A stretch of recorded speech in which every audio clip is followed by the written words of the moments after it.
दोस्तों नमस्कार। उत्तर प्रदेश की राजनीति और भारतीय जनता पार्टी में इस समय लट्ठम लट्ठा बजती हुई नजर आ रही है। आपको बता दें कि बहुत बड़ा उलटफेर होने जा रहा है। भारतीय जनता पार्टी के जो कि उत्तर प्रदेश के मुख्यमंत्री श्री योगी आदित्यनाथ जी की कुर्सी जो है खतरे में दिखाई दे रही है।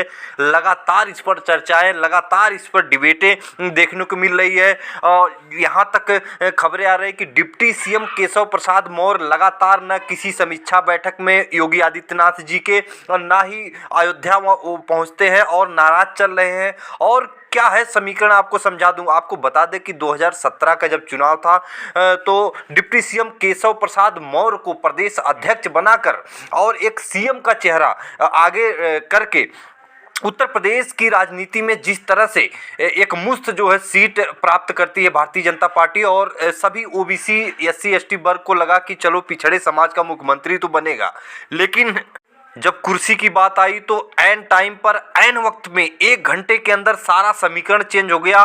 सीधा गोरखपुर फोन जाता है जो कि अमित शाह जी का दिल्ली से, और वहां से प्लेन में बैठकर तुरंत लखनऊ के लिए रवाना हो जाते हैं योगी आदित्यनाथ जी और मुख्यमंत्री के गद्दी पर सीधा बैठा दिए जाते हैं।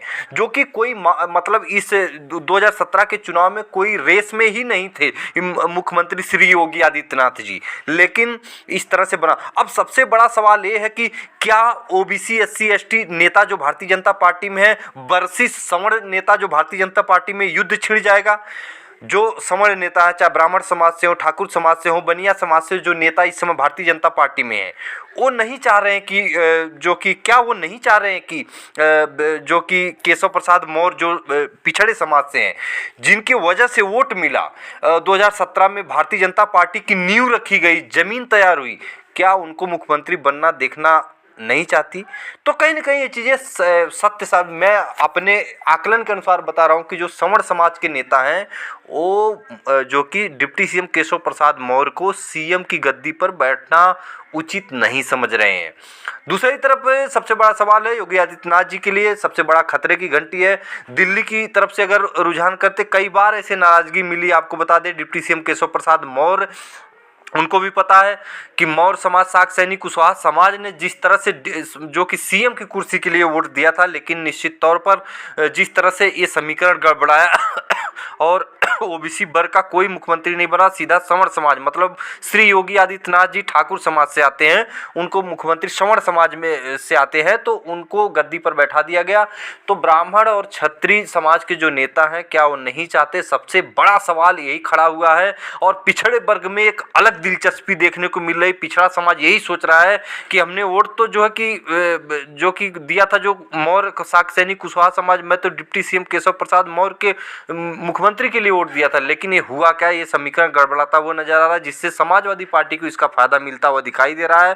क्योंकि समाजवादी पार्टी जिस तरह से पूरी तरह से दूसरा सवाल ये होगा, अगर मुख्यमंत्री योगी आदित्यनाथ जी कुर्सी से उतर जाते हैं और सीएम की गद्दी पर, जहाँ तक मेरा आकलन 2024 से पहले पहले खेल होगा, और जो दबाव है ओबीसी वर्ग का, उसको देखते हुए जो कि डिप्टी सीएम केशव प्रसाद मौर्य को सीएम की गद्दी पर बैठा दिया जाएगा, ये यहाँ तक आकलन लगाया जा रहा है। लेकिन सबसे बड़ा सवाल है कि डिप्टी सीएम केशव प्रसाद मौर्य जातिगत जनगणना आरक्षण के मुद्दे जो 27% से बढ़ाना है, और 27 छोड़ो, सीधा 50% से 80-75% के आसपास ले जाना है, जातिगत जनगणना करवा के सामाजिक न्याय के जो कि को लागू करने के तौर तरीकों को ध्यान रखना होगा। 69,000 शिक्षक भर्ती का क्या वो ध्यान रखेंगे? सबसे बड़ा सवाल अब ये बनता हुआ नजर आएगा। आने वाले समय में डिप्टी सीएम केशव प्रसाद के लिए मुसीबत एक नहीं है, अगर वो सीएम बन जाते, सीएम की गद्दी पर बैठ जाते, तो सबसे बड़ा सवाल ओबीसी वर्ग में यही जाएगा कि जातिगत जनगणना, और साथ में जातिगत जनगणना करा के जाति जिनकी जितनी संख्या उसके अनुपात में क्या उनको आरक्षण मिलेगा?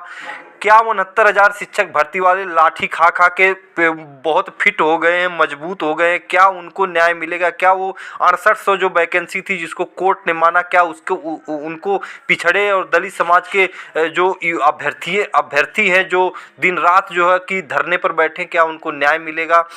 फीस बढ़ोतरी इलाहाबाद यूनिवर्सिटी से लेकर तमाम वो चीज़ें हैं जो छात्रवृत्ति है ओबीसी SC ST वर्ग को मिलना बंद हो गई। तमाम मुद्दों को लेकर क्या डिप्टी सीएम केशव प्रसाद मौर्य जब सीएम होंगे करेंगे, सबसे बड़ा सवाल ये बनता हुआ नजर आएगा। आने वाले समय में निश्चित तौर पर बहुत भयंकर उछाल आता हुआ दिखाई दे रहा है। भारतीय जनता पार्टी में लट्ठम लट्ठा चलती हुई दिखाई दे रही है। आगे जैसा भी समीकरण होगा आपको बताता रहूंगा। तब तक के लिए नमस्कार।